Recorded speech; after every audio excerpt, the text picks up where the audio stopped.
Hi, my name is Ambra Celotto from NTNU, and I'm going to present you a preliminary in situ study of a FIB-assisted method for cold welding of aluminium at the microscale. My main supervisor is Prof. Filippo Berto, and our team is a collaboration between our department, iBond company, and the Department of Physics.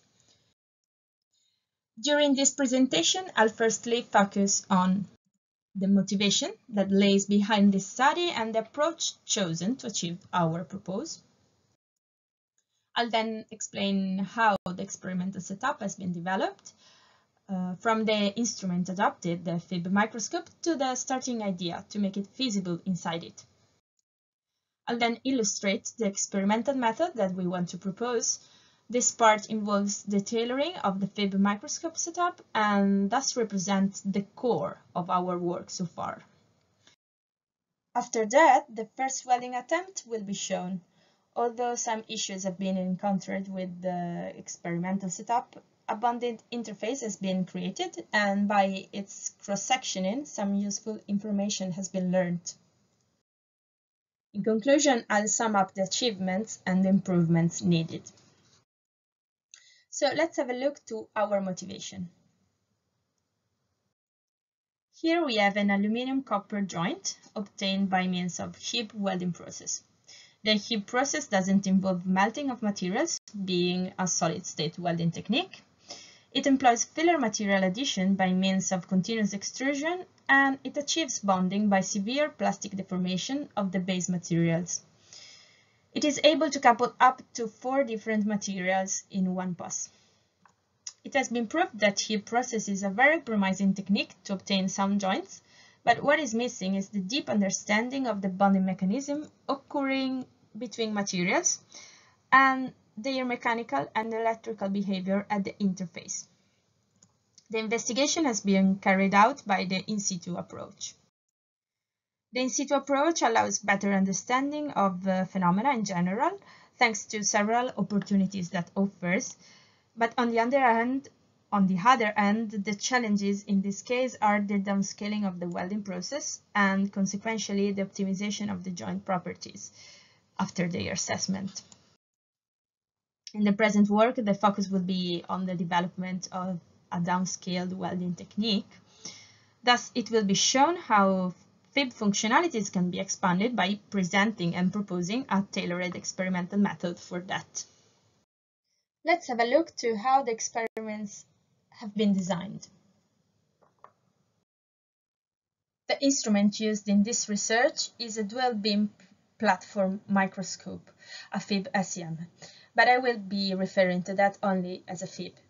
Basically, we are talking about a scanning electron microscope, an SEM, equipped also with an ion beam and other multifunctional tools for direct lithography in terms of nanomachining and nanoprototyping. At the state of art, FIB is commonly used for TM sample preparation, computer chip repair, circuit modification in the technology of semiconductors, and 3-dimensional reconstruction by means of serial slicing. A FIB microscope is equipped with an electron beam that is scanned onto the sample and makes it visible at different magnification, exactly as a normal SEM. But in this case, imaging is possible also by means of a focused ion beam. Coming with a certain angle with respect to the electron column, it allows a different perspective on the working zone. In addition, especially at high beam currents, this ion beam can literally mill the surface and shape it as desired.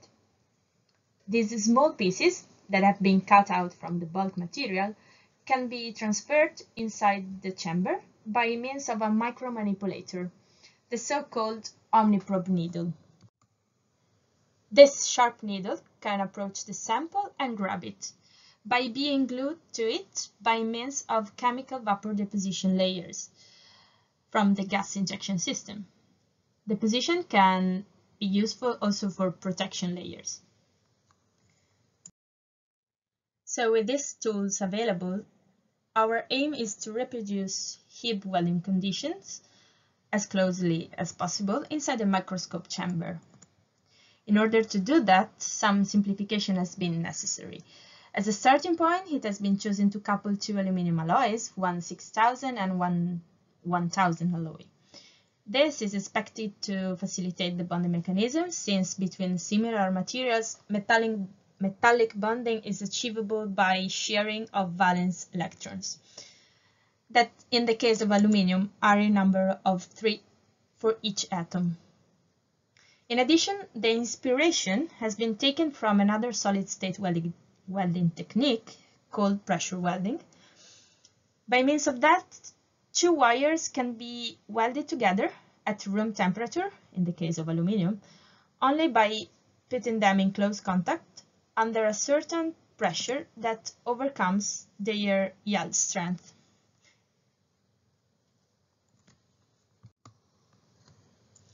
So with these concepts in mind, we proposed a method for making this process feasible inside the FIB.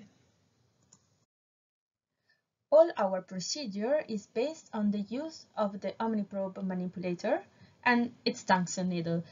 As said before, this apparatus is normally used to lift out small material pieces inside the microscope chamber. But in this case, instead, we use it as an actuator. Basically, we want to exploit the possibility of moving it to apply the required force needed to carry out the welding. But then, we also want the tungsten needle to feed the material to be joined. To do that, its tip will be replaced with an aluminium tip, the same aluminium that we want to join, the 6082 alloy, obtaining at the end an hybrid needle made of tungsten and aluminium. This new hybrid needle would be pushed against an aluminium plate, the 1070 alloy plate, which acts as base metal, and the welding is expected to occur between the two, as well as it happens for cold pressure welding technique at the macro scale. Superficial oxide layer must be previously removed by ion milling. So basically, by pushing this hybrid needle against the base metal, cold pressure welding principles are reproduced between a plate and the wire, instead of between wires, as happens in the macro scale, in conventional macro scale process.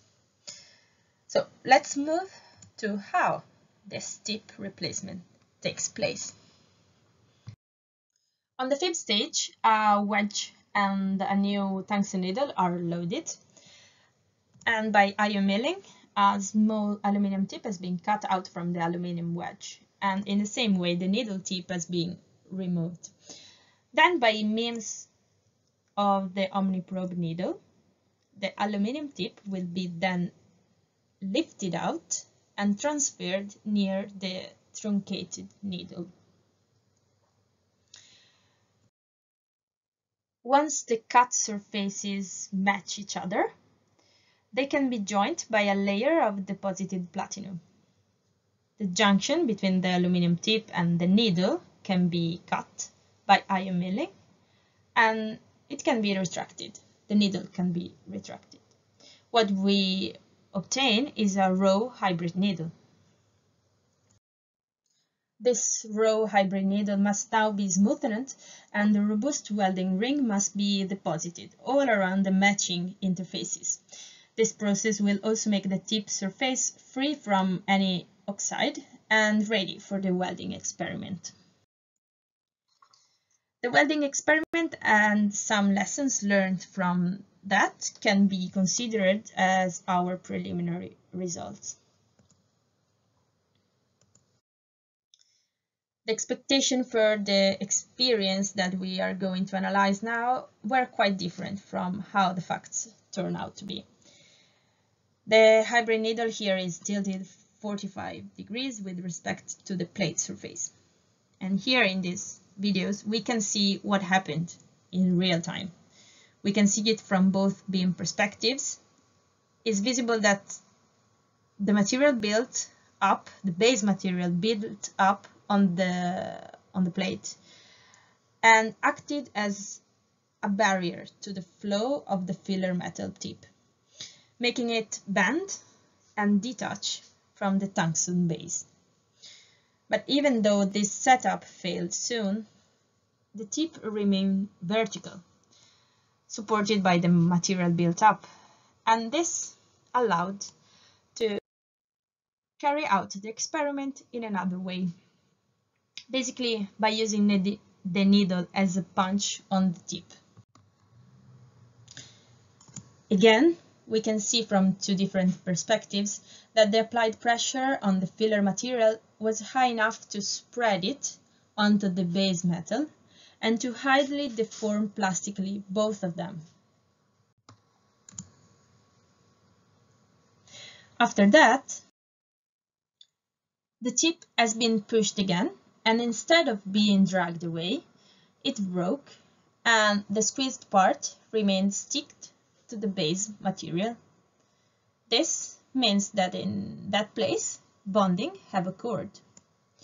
Therefore, the possible welding location have been identified here in this region. Here, there's the welding area after the experiment. A magnified picture can show the interface between filler metal on the left side and base metal on the right side.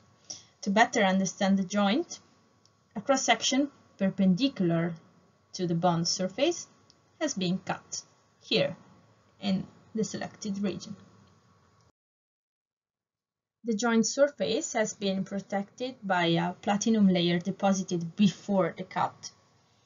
And here we can recognize the border between the two materials. And with the magnified picture, it is possible to appreciate the difference in grain size between the filler metal, the 6082 alloy, and the bigger grains of the base metal, the pure aluminium one. Another magnification and some proper imaging techniques are necessary to see the bonded interface, which looks quite compact. Of course, in situ mechanical testing are necessary to assess whether bonding actually occurred and with which efficiency, but for the time being, it is possible to recognize the two different materials in very close contact and distinguish them also for the presence of some typical dispersoids on the left side, on the filler metal side. EDS analyses have also been carried out to prove that this is an actual interface between two different alloys. In the silicon and magnesium maps, it is possible to qualitatively appreciate the difference in their content in the two sides. Both of them are slightly more dense in the filler metal side on the left side. Last but not least, the spectrum of the selected regions highlights that the higher content of silicon is found on the left side region, which is the 6082 side, the filler material side. And in both cases, the silicon level is consistent with expected ones. In conclusion, to sum up everything, it is possible to point out that FIB, together with in situ studies, have a great potential concerning microfabrication and micro-prototyping. The expectations then were not confirmed by the first experiment, and thus the setup geometry must be changed. The system must be designed in order to balance friction and shear forces and avoiding premature failure. But on the other hand, the improvised setup turned out instead to show that oxide-free aluminium surfaces can be joined at room temperature, even at the microscale, following exactly the example of the macroscale cold pressure welding technique. Repeatability is required and improvements on the procedure must be made. The natural prosecution of this research, once a systematical technique is established, is to carry out mechanical in situ tests by nano-indentation and in situ electrical conductivity measurements by MABOT system available for FIB. By in situ monitoring the welding experiment, has been noticed that the tungsten needle is able to penetrate quite deeply the base metal plate. Thus, a new idea came up for new experiments. The future alternative setup has been inspired by this configuration that maximizes the shear forces and at the same time could prevent the filler material tip from bending and breaking. all this project, all this work is at the very beginning of its development, but major achievements are expected concerning cold welding and the comprehension of bonding mechanisms. For this, I would like to acknowledge the INSANE project and the NorFab facility, our NTNU Nanolab, which both receive great support from the Research Council of Norway. But most of all, thanks to you for your time and your attention.